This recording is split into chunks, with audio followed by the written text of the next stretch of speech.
Simple simple क्या होता है, जैसा कि आप लोगों को बताया कि हम जब भी कोई डॉक्टर के पास जाए, किसके पास जाए? डॉक्टर के पास। तो डॉक्टर के पास जाकर हम देखते हैं कि अगर हमको कोई बीमारी है तो डॉक्टर हमें क्या करता है? थोड़ा सा खून निकालता है। कितना निकालता है? थोड़ा सा। पूरे शरीर में खून निकाल के दिखाएगा?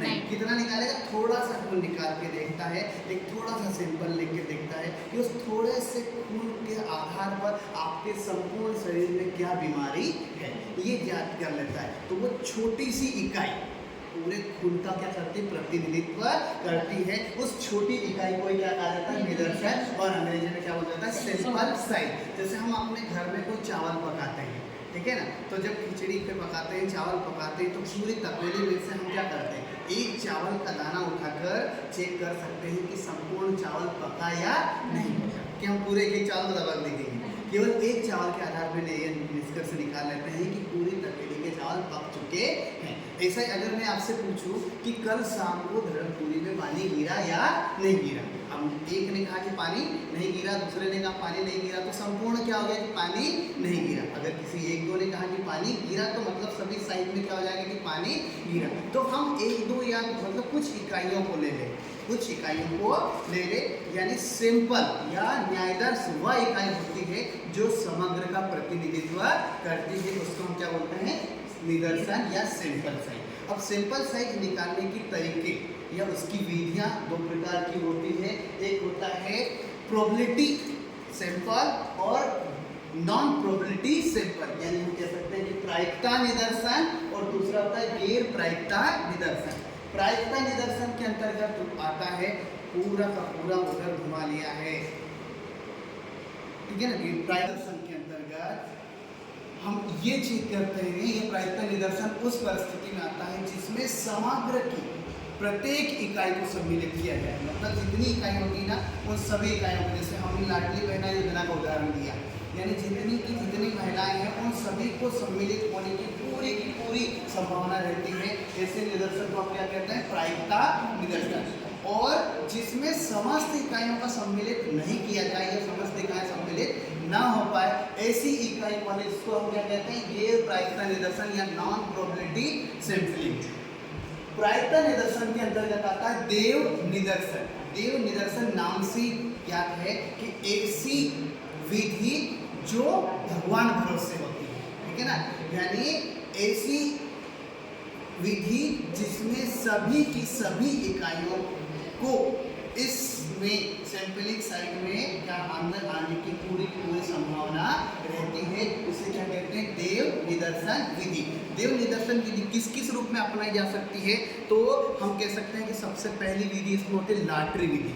क्या रहती है?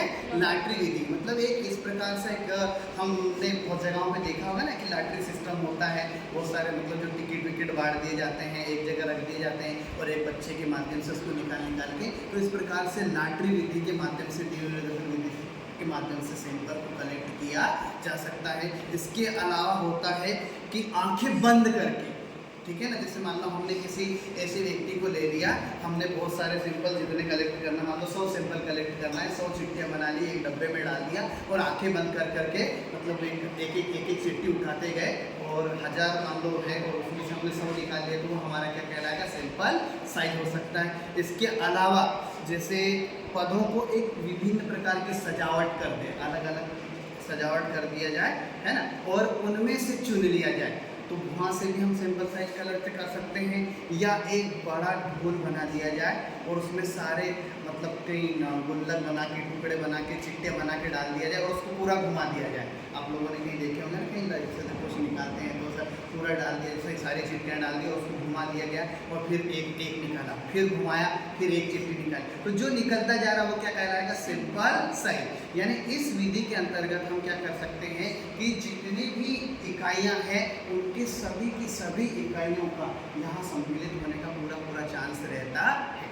अब हम ये देख सकते हैं कि ये विधि क्यों अपनाई जानी चाहिए, ऐसी विधि से क्या लाभ प्राप्त होते हैं। तो देव निदर्शन प्रणाली एक तो पक्षपात रहित रहती है, ठीक है ना, इसमें हम ना किसी को सम्मिलित करना चाहते हैं ना किसी को छोड़ना चाहते हैं, जो सामने आ जाए, ठीक है ना, हम ये कह सकते हैं कि भगवान भरोसे जो इकाई सामने आ जाए ऐसी इकाई का हम चयन कर सकते हैं। इसके अलावा इसमें अनायास ही चुनाव हो जाता है। कैसा हो जाता है? अनायास। हम किसी को चुनाव अपने मन से चुनाव करना नहीं चाहते, जो इकाई हमारे पास आ गई हम उसका चुनाव कर लेते हैं। इसके अलावा हम देख सकते हैं कि इसमें चुनाव के लिए किसी विशेष योजना को बनाना नहीं पड़ता है।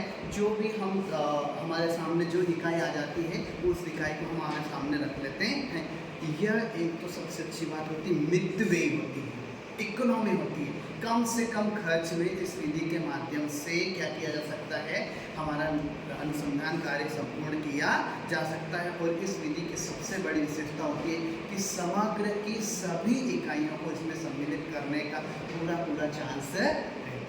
दूसरी तरफ हमने देखा था कौन सा था, गैर प्रायिकता निदर्शन।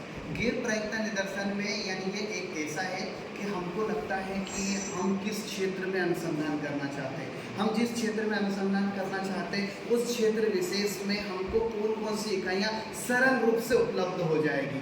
उन इकाइयों का हमारे अपने विचार से, अपनी बुद्धि से, अपनी योजना बना के हम क्या कर सकते हैं, सविचार निदर्शन के माध्यम से, ठीक है ना, इकाइयों को कलेक्ट कर सकते हैं। इकाइयाँ जैसे ही कलेक्ट हो जाएंगे उनका विभिन्न प्रकार के अनुसंधान विधियों के माध्यम से क्या कर सकते हैं, अनुसंधान किया जा सकता है। तो इस प्रकार से हम कह सकते हैं कि निदर्शन विधि में हम ये दो प्रकार की विधियों के माध्यम से निदर्शन इकाई को ज्ञात कर सकते हैं।